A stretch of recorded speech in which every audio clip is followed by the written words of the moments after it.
Alright, so today what we'll be creating is this cube animation. So it's just easing in and out and then spinning. So pretty simple stuff. Alright, let's do it. So what we're going to do is that we're going to add a cube. We are actually going to create the spaced out version first. So we're going to move it like 5 meters. Seems about good. Move those up by 5 meters and then move those by 5 meters. I am in X-ray mode, so I can actually select all of them at once. Just like that. Okay. So we're gonna set a position and location. So keyframe, we're actually gonna make this non-visible because we don't want to see the camera. And then what we're gonna do is that we are gonna be making the spinning animation first, and we'll worry about it. And so we're now gonna make the cube. So if we go into our timeline, as you can see, they all have a keyframe of location at 40.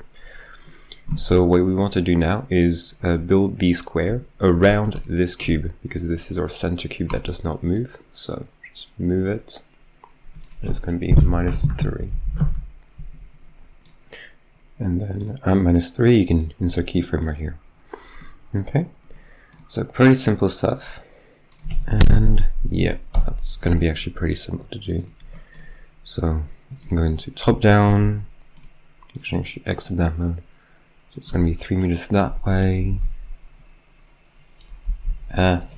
What did I do? Move it another meter here, and 3 meters over here. -3 meters over here. So yeah, it just doesn't really matter. It's quite tedious at this point, but yeah. 3 meters. 3 -3. 3 -3 here. And last one, so 3 and 3 up as well. Go into X-ray mode, select all of them, insert keyframe location, and they're just gonna spread out. Perfect. So at 40, they're spread out. Now what we want to do is rotate it. Now you could go and individually make the rotation effect, and that means going to, for example, frame 70 and then just move it. But it's very tedious. So what we're going to be doing is we're actually going to go into the frame that you want. So for example 70, select everything, go into rotation mode, and then rotate it like 90 degrees, and insert location. We did not change the individual rotation of the individual cubes. So as you can see, if I rotate it, it still rotates. But that's not the point. The point was to change the location. So when we rotate, as you can see, we change the locations of the cube and not the rotation. So now we actually go here and go into 0. Why they're all rotated? That was the actual question. Insert keyframe of location. Should work. Yeah, okay. Don't know what happened there. But X-ray mode, and then just you can see it just spins. Okay. So what do we do now? Well, we are going to be reforming the cube.